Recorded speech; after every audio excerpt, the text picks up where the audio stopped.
कि भगत को ज्ञान हो जाता भक्ति का और जगत को ज्ञान होता अपनी ही परंपराओं का। वो उन्हीं को उत्तम मान रहे होते हैं, इसलिए विरोध करते हैं भक्तों का। ये तो जाकर लंबे पड़े वहां पर, ये पता नहीं कैसे करे हैं, ये मुसलमान रहे ना हिंदू, मतलब इस तरह की वो बातें करते हैं। करने दो, हम अपने इस ज्ञान के आधार से आगे बढ़ते रहेंगे। एक दिन पूरा विश्व स्वीकार करेगा ये ऐसा गजब का मार्ग है और इसी से सुख है।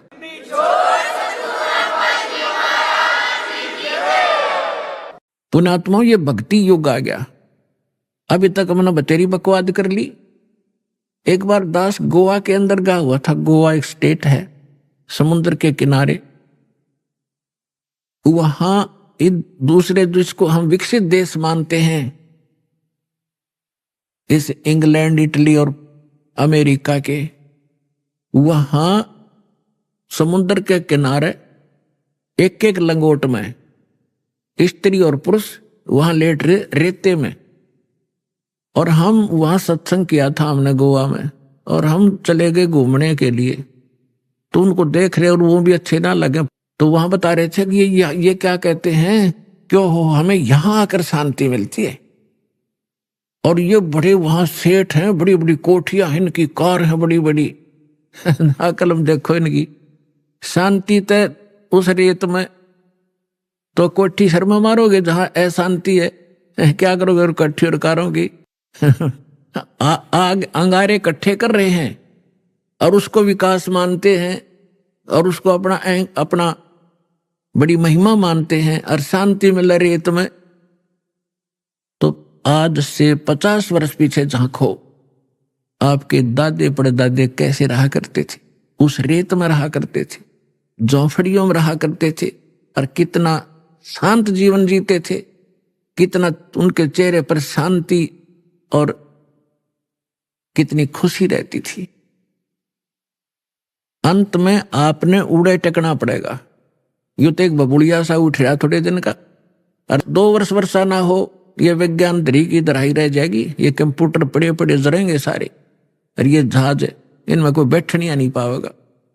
भगवान को प्रसन्न करना पड़ेगा इस संसार के अंदर। कुछ दिन सुख से जीना चाहते हो और परमात्मा प्रसन्न हो गए, सारे ठाठ कर दे, समय पर वर्षा होने लग जाएगी, सब दुख दूर हो जाएंगे, प्राकृतिक आपदाएं टल जाएंगी, भक्ति करेंगे। ये भक्ति युग है। और भगत के लिए बकवाद नहीं चलेंगी। बकवाद करके भक्ति नहीं हो सकती। तो इन सब बकवादों को त्यागना होगा और भक्ति की राह पर हमने लगना होगा, तभी हम मोक्ष प्राप्त करेंगे। नहीं तो बहुत बुरा भयंकर समय आ जाएगा आने वाले समय। अब हम आते हैं अपने प्रसंग पे कि नीरू नीमा 62 वर्ष के हो गए थे, संतान नहीं थी। अब समाज की दृष्टि से तो बहुत मनहूस थे, लेकिन अध्यात्म मार्ग से वो 1 नंबर की आत्मा थी। उसका प्रमाण भी आपके समक्ष है। जिनकी गोदी में भगवान खेले हैं, वो समर्थ शक्ति जिनको भटक रहे हैं, हम खोजने के लिए जंगलों में बैठ के शरीर खत्म कर दिया हमने तपा तपा करके, लेकिन रास्ता ठीक ना होने से वो कहते ना गणते जांडी काटने का आड़ी तरीका था ही हमारा। गण से जांडी कटा नहीं करती हो, तो वही आरी चाहिए या तीखी को आड़ी चाहिए जिससे जांडी कटे। तो हम लकड़ी के गणते जांडी काटा थे, यानी वो विधि परमात्मा पाने की ठीक नहीं थी, और उसके लिए हम भटक रहे थे। और वो परमात्मा उनको मिला जिनको संसार मनहूस कहा करता था।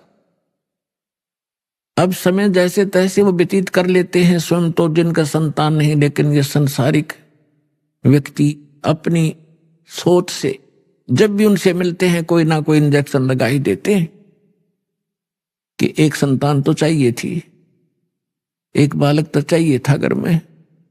तो कुछ भूल पड़े तो काल पड़न देता ना, किसी न किसी को भेज के उनका इंजेक्शन लगा दे। उस दिन भी, उससे पहले दिन उस नीमा का कोई रिलेटिव, कोई बहन आई थी, और उसने भी सारी रात यह चर्चा रखी, हे भगवान देखिए बलका बिना तो घर सुनना सुनना लग गए है, बच्चों बिना बता के जीवन है। अब उस माई का फिर वो इंजेक्शन लागी, वह तो चली गई, सारी रात रोई। सुबह वो क्या करते थे, नीरू और नीमा का गंगा में स्नान कराना बंद कर दिया था, क्योंकि मुसलमानों को हिंदू गंगा में गंगा घाट पर पड़ने नहीं देते थे। तो वो वहां स्नान ना करके लहर तारा तालाब में उसी गंगा के जल में प्रतिदिन स्नान करने जाया करते थे। उस दिन भी वो जा रहे थे। नीमा रो रही थी क्योंकि इंजेक्शन ताजे ताजे लगे थे, और रो रही बुरी तरह आंसू डाल रही थी कि हे भगवान शंकर, आपके घर में क्या बच्चों की कमी होगी भगवान? अपनी दासी को एक खिलौना दे देते, जग में मेरा भी गुजारा हो जाता, मुंह ऊपर न उठा कर मैं भी चल सकती। यूं कह के बहुत बुरी तरह रो रही थी। नीरू ने कहा, नीमा, यदि हमारे भाग्य में होता तो भगवान पहले ही दे देता। आप रो मत, रो रो के आंखें और खराब कर लेगी। बुढ़ापे में कोई हाथ पकड़ने वाला नहीं है, और आंखें तेरी रो रो कर नष्ट हो जाएंगी। तो मेरी बात मान, तो रो मत, सब्र कर। तो जैसे तैसे वो अपने बतलाते हुए नहर तारा तालाब पर पहुंच गए। अष्टानंद वहां से जा चुका था। पहले नीमा ने स्नान किया, स्नान करके उस तालाब से बाहर आ गई। फिर नीरू स्नान करने के लिए प्रवेश किया। नीरू ने, अब नीमा ने फिर जो वस्त्र बांध कर वो स्नान क्रिया किया था उसको धोने के लिए पुनः किनारे पर गई। पति नहा रहा था। से जून का महीना, गर्मी का मौसम था। तो नीमा ने क्या देखा कि एक कमल के फूल पर कोई वस्तु हिल रही है, पैर हिला रही। परमात्मा बालक शिशु रूप धारण करके और कमल के फूल पर विराजमान हुए, और एक पैर को हिला रहे थे, एक पैर को हाथ में पकड़े हुए थे। नीमा ने सोचा, आइडिया सा लगाया कि कहीं सर्प ना हो। फिर ध्यान से देखा कि सर्प नहीं, ये तो बालक है। उसने अपने पति से कहा कि देखना जी, कमल के फूल पर बालक है, इसको उठाना जरा। अब नीरू नहा रहा था, और उसने सोचा कि अब मेंटल वाली, इसका मानसिक संतुलन बिगड़ गया इन बालकों की चिंता कर करके। अब इसने इसको जल में भी बालक दिखाई देने लगे। नाता नाता कहता है कि नीमा, कुछ सब्र कर, कुछ संतोष कर, विश्वास कर भगवान पर। ये क्या रट लगा रखी है तेने बालक बालक वाली? तुझे अब जल में भी बच्चे दिखाई देने लगे, तू मान जा मेरी बात। नीमा फिर कहते, देखो जी, मैं सच कह रही हूं। अब उसने एक विशेष कसक के साथ कहा, जिधर संकेत हाथ का करे थी उधर नजर गई स्नान करते करते नीरू की। उसे उससे थोड़ी दूरी पर था। उसने देखा सचमुच ही तो बालक है। कमल के फूल समेत तोड़कर अपनी पत्नी को थमा दिया। अपने आत्मा, जिस परमात्मा के लिए हम भटक रहे, जिसकी चर्चा करने से भी रोम रोम करना जाते हैं, और वो परमात्मा उस माई की गोदी में है, उसको कैसा सुख हुआ होगा, उसको कैसा महसूस हुआ होगा, उसका वर्णन किसी शब्दों में नहीं किया जा सकता।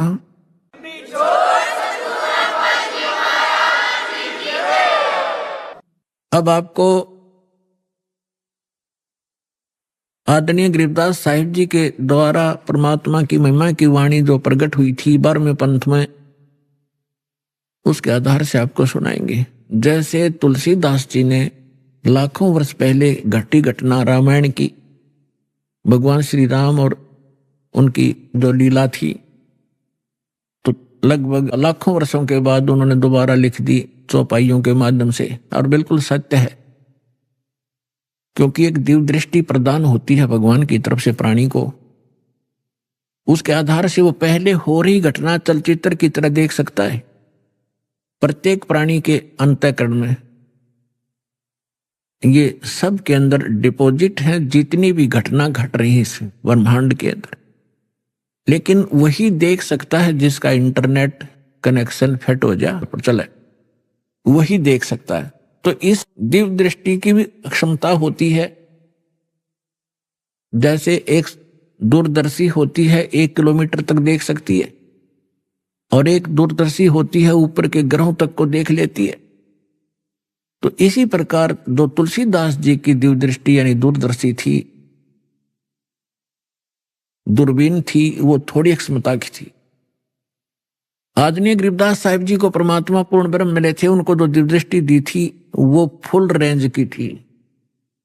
उसने बहुत आगे और पहले की और भविष्य की सब जानकारी गरीबदास साहिब जी ने दी। और 600 वर्ष पहले परमात्मा जो आए थे, जो जो उनकी वार्ता हुई थी, वो अपनी लैंग्वेज में यथार्थ घटना चित्रार्थ की, वो सुनिएगा। 84 बंधन कटे कीनी कल्प कबीरे, भवन चतुर्दश लोक सब ये टूटे जम जंजीरे, अनंत कोट ब्रह्मांड में बंदी छोड़ कहाए, सो तो एक कबीरे हैं जननी जने नवाए। परमात्मा स्वयं भी कहा मालिक ना करके, मात पिता मेरे कछु नाही, ना मेरे घर दासी, जुल्हे का सुत आण कहाया, जगत करे मेरी हासी। ना मेरा जन्म ना गर्भ बसेरा, मन बालक बन दिखलाया, काशी नगर जल कमल के ऊपर, तहां जुलाहे न पाया। और यही परमात्मा से परिचित वो पुण्यात्मा गरीबदास साहिब जी बता रहे हैं, अनंत कोट ब्रह्मांड में बंदी छोड़ कहाए, सो तो एक कबीरे हैं जननी जने नवाए। गरीबदास जी कहते हैं ये बंदी छोड़ है। यजुर्वेद अध्याय नंबर 5 के और मंत्र नंबर 32 में लिखा है, कबीर अंगारी असी बंभारी असी, रत धामा असी। रत धाम माने सतलोक का मालिक, और बंभारी माने बंधनों का शत्रु, बंधनों का नाश करने वाला बंदी छोड़। अंगारी माने पापों का नाशक, पापों का शत्रु। ये कबीर परमात्मा है और वो सतलोक का मालिक है। तो यहां स्वयं परमात्मा भी कहते हैं, बंदी छोड़ हमारा नामम, अजर अमर है अस्थिर ठामम, अमर करूं सतलोक पठाऊं, तात बंदी छोड़ कहूं। यहां गरीबदास जी भी कह रहे हैं, अनंत कोट ब्रह्मांड में बंदी छोड़ कहाए, सो तो एक कबीर है जननी जने नवाए। शब्द स्वरूपी साहेब धनी, शब्द से अंध सब माही, बाहर भीतर रम रहा जहां तहां सब ठाई। जल थल पृथ्वी गगन में बाहर भीतर एक, पूर्ण ब्रह्म कबीर हैं ये अवगत पुरुष अलेख। सेवक हो के उतरे इस पृथ्वी के माही, जीव उदाहरण जगत गुरु, बार बार बलि जाही। अब वो महापुरुष गरीबदास साहिब जी जिनको भगवान मिले थे, सचखंड लेकर गए थे, फिर वापस छोड़ा था। परमात्मा को आंखों देखकर उनसे प्राप्त दिव्य दृष्टि और ज्ञान योग खुल जाने के उपरांत क्या कह रहे हैं कि सेवक होकर उतरे। उतरे माने वहां से चलकर आए, अवतरित हुए इस पृथ्वी के माही, दास बनकर आए, एक दुल्हा बनकर हमें दिखाया कि यदि तुमने मुक्ति चाहिए, इनकी यहां की बकवादों को देखकर अपने मूल उद्देश्य को भूलो मत। ये दिखाया परमात्मा ने कि मेरे से निर्धन तुम नहीं हो सकते। और मैं सत भक्ति करता था, भगवान पर विश्वास करके दिखाया करते थे हमें, वो खुद रिहर्सल कर रहे थे एक हमें समझाने के लिए। और फिर परमात्मा कहते हैं कि मेरे ऊपर एक ऐसी आपत्ति डाल दी थी इन लोगों ने, झूठी चिट्ठी लिख दी थी कि कबीर भंडारा करेगा। 18 लाख व्यक्ति आगे थे, ये साधु संत, और परमात्मा ने 18 लाख व्यक्तियों को, एक झोपड़ी में बैठे व्यक्ति, जनता की नजर में वो व्यक्ति थे, धानक और गरीब दुल्हा शूद्र थे। और अब पता चला, क्या चला, वो तो मालिक थे, लाल थे, पूरी सृष्टि के पालनहार थे।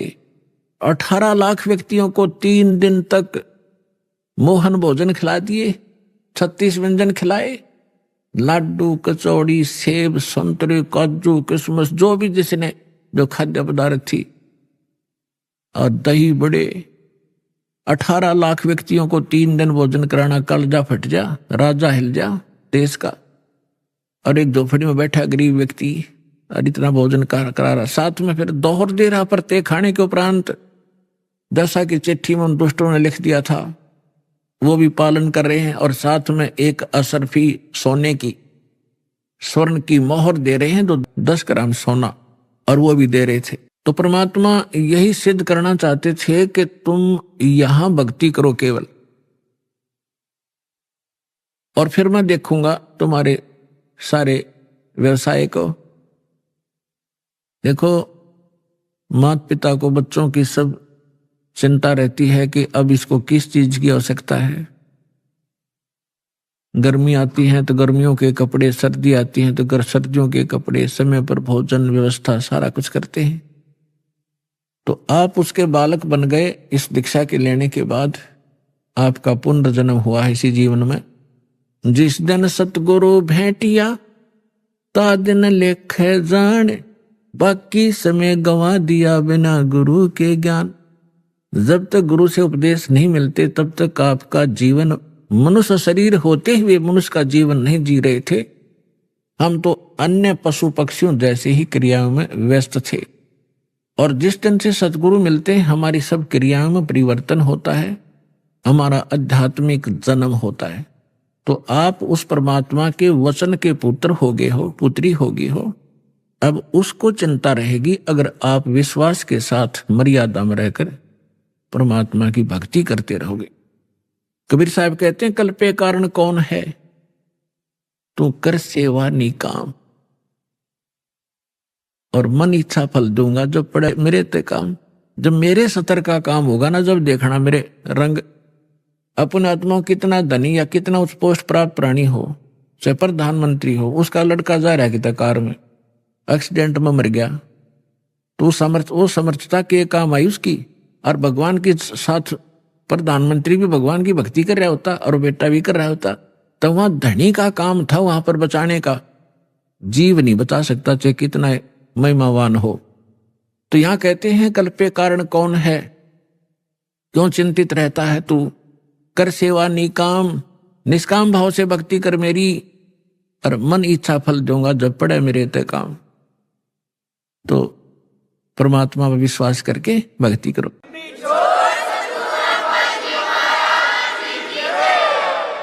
अब गरीबदास जी कह रहे हैं, सेवक होकर उतरे, यानी दास बनकर आए भगवान इस पृथ्वी के माही।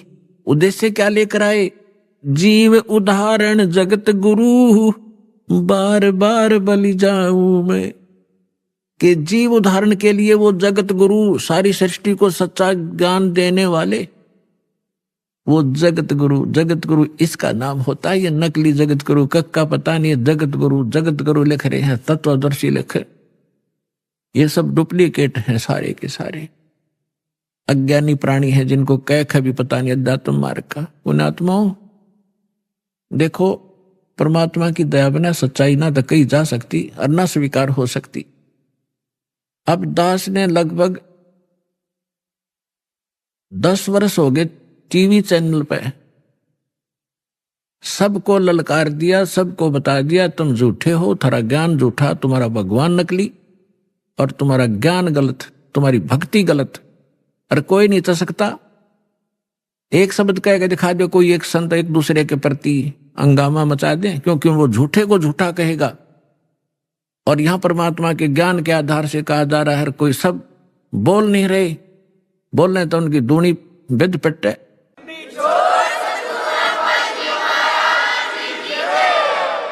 तो ये परमात्मा की दया है बच्चों, आप तक यो ज्ञान पहुंच पाया। ये दास जाने या भगवान जाने या मेरे साथ उस समय से लग रहे ये आपके भाई बहन, ये संघर्ष किससे वो परिचित हैं, कैसे संघर्ष करके आप तक इस सत्र में पहुंचे। जेल तक भेज दिया झूठे केस बना के नकली लोगों ने। लेकिन परमात्मा कहते हैं, जिसके साथ भगवान होता है, और सत्य को कुछ दिन दबाया जा सकता है, मिटाया नहीं जा सकता। आज देख रहे हो पूरा विश्व समझ गया कि सच्चाई क्या थी। और किस प्रकार से आप तक ये ज्ञान पहुंचा पाए हैं। और अब इसको संभाल के रखना अब कर्तव्य है आपका, प्रत्येक भाई बहन का। सभी विश्व के आप प्राणी आपके भाई बहन हैं, सतलोक के रहने वाले हैं, असंग जन्म या धक्के खाते भटकते होंगे हैं, या ना सुखी हो सकते ना सुखी कभी हुए हैं। सबको बता दो, डंडोरा पीट दो कि मोक्ष होगा तो सतलोक आश्रम में है, नाम लो और अपना कल्याण कराओ।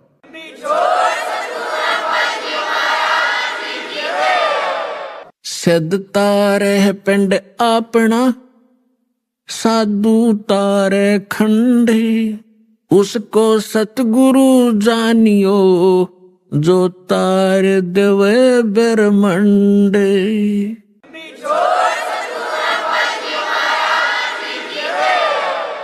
अब यहां परमात्मा के विषय में गरीबदास साहब जी कह रहे हैं, सेवक होकर उतरे दास बनकर कबीर दास एकाधीन घूमा करते थे। हमें एक रिहर्सल बता गए कि यहाँ की फोकट महिमा ने देख कर फूलियो मत, ये तुम्हारी दुश्मन सिद्ध हो जाएगी इस भक्ति मार्ग में। और मेरे से कुछ छुपा नहीं आपने किस चीज की आवश्यकता है, आप पर क्या संकट आने वाला है, उसको कैसे टालूंगा, मालिक को सब पता है।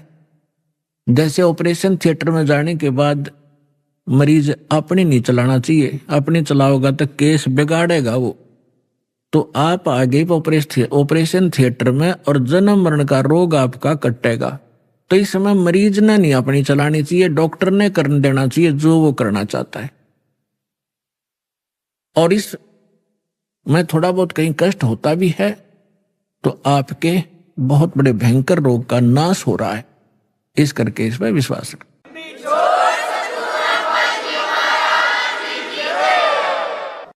काशीपुरी कष्ट किया उतरे अधर अधारे, अधर अधार ऊपर से न्यू के न्यू आए।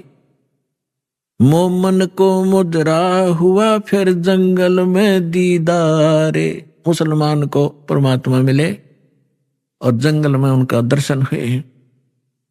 कोटि किरण शिशि भाने सुध आसन अधर विमाने, और परसत पूर्ण ब्रह्म को हो शीतल पिंड और प्राणे। गोद लिया मुख चूम कर हेम रूप झलकनते, जगर मगर काया करे जैसे दमक पद्म अनंत। अपनी माँ की गोदी में जो परमात्मा आए, इतना सुंदर बालक कि तक देखा नहीं आज तक ऐसा कलर उनका।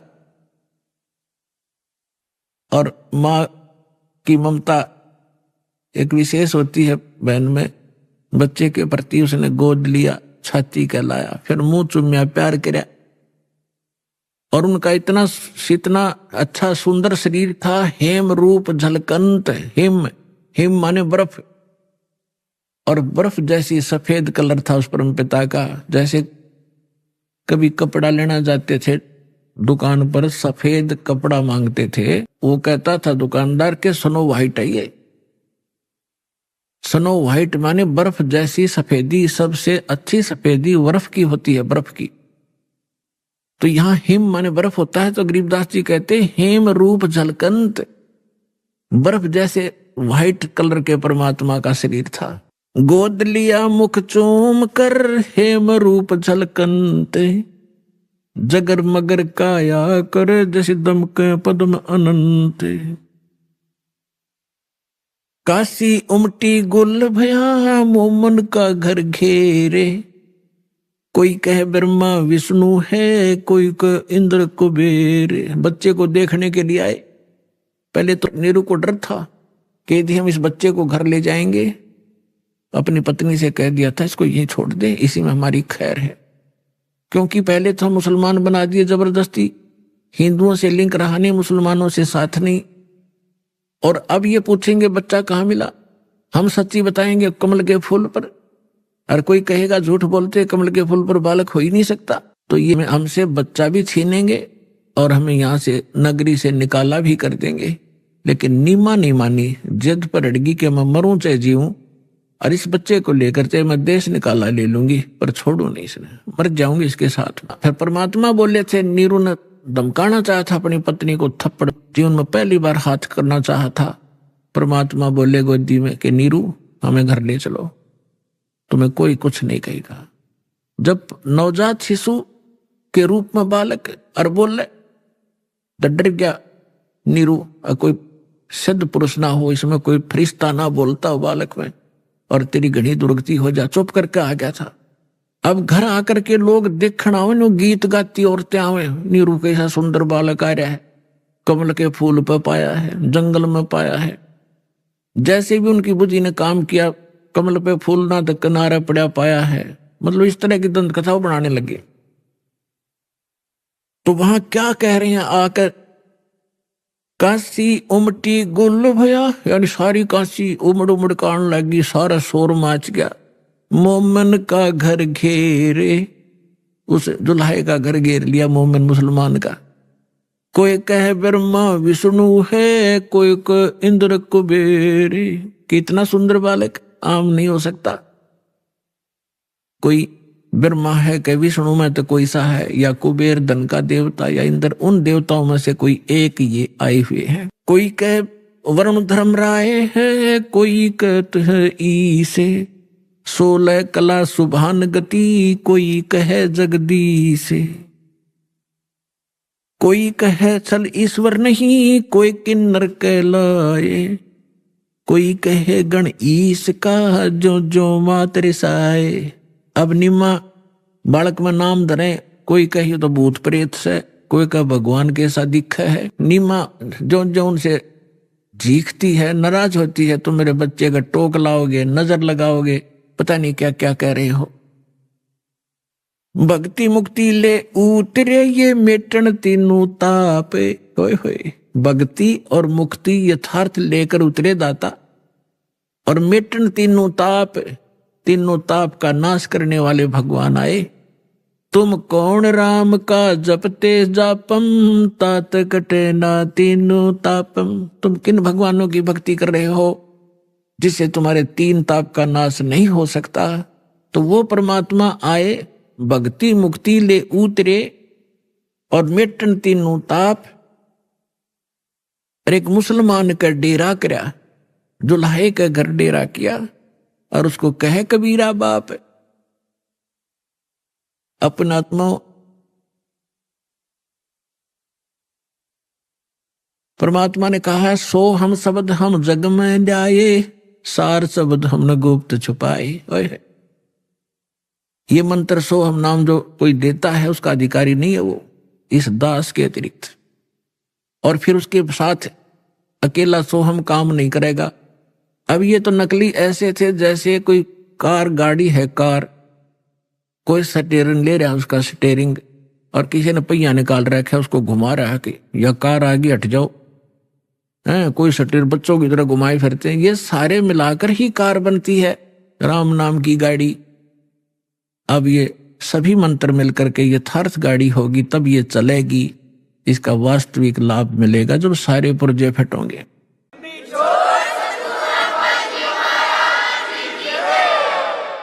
दूध न पीवे न अन्न भखे, न पलने झूलनते, अदर अमान ध्यान में कमल कला फूलनते। परमात्मा ने 25 दिन तक ना कुछ खाया ना पिया। अब नीमा को चिंता होगी कि हे परमात्मा, रोने लगी बुरी तरह कि बच्चा कुछ खा नहीं रहा तो कभी भी शरीर छोड़ सकता है। बुरी तरह रोने लगी, अन्न पानी स्वयं भी त्याग दिया लास्ट 25वें दिन, और कहा भगवान या तो ये देना नहीं था शंकर भगवान, और आज दे कर ले रहे हो, इसके साथ मरूंगी मैं, अब जीऊंगी नहीं। इस बिना बच्चे बिना मैं जी नहीं सकती। तो परमात्मा ने सोचा बुढ़िया मरेगी। उसी समय शंकर भगवान को प्रेरणा की शिव मंडल में उसके लोक से एकदम वो सतर्क हुआ, क्या को मुझे कौन पुकार रहा है। जाग कर देखा एक माई रो रही है, एक साधु रूप बना के। शंकर भगवान वहां आए और पूछा, माई क्यों रो रही है। नीमा ने कहा कि महाराज मेरे दुख न ना सुनो, आप भी दुखी हो जाओगे। यूं कह फिर रोने लगी। तो भगवान शंकर ने कहा, माई कहा करते हैं अपना दुख दूसरे ने सुना दे कुछ हल्का हो जाता है। मेरे लायक कुछ होगा तो मैं कुछ तेरे को भली बात बताऊंगा, तू बता क्या बात है। तो भगवान शंकर से नीमा ने बताया कि हमारा संतान नहीं थी बाबा जी, और एक दिन हृदय से पुकारा था अपने भगवान शंकर को, एक कमल के फूल पर लाल दिया मुझे, और ये लड़का 25 दिन का हो गया, ना कुछ खाता ना पीता। तो उसने कहा, मुझे दिखा तेरा बालक। नीमा लाई बच्चे ने उठा कर पालने मत है, और सोचा बाबा जी के चरणों में डाल दूं, इसकी जीवन दान दे दे। यू जो ही चरणों में रखना चाहा, बच्चा न्यू का न्यू उठ गया ऊपर, और भगवान शंकर के सिर के सतर में हवा में डट गए बच्चे परमात्मा। अब नीमा नो सोच रही थी कि इस बाबा जी में करामात है या मेरा बेटा उड़ा दिया हुआ। मैं तो गरीबदास कहते हैं, जगत का पेखना पेखा, धनी का नाम ना लेखा। जो सब कुछ करने वाला उसका जिक्र भी नहीं तुम्हारे पास, फलाने ने कर दिया, धकड़े ने कर दिया, ऐसे तुम अटपट कर रहे थे। अब भगवान शंकर ने सोचा ये कोई सिद्ध पुरुष है, कोई सिद्धि युक्त है। उन्होंने ऐसे हाथ किया गोदी में लेने के लिए, परमात्मा उनकी गोदी में आ गए, और आपस में दोनों की 7 बार चर्चा हुई।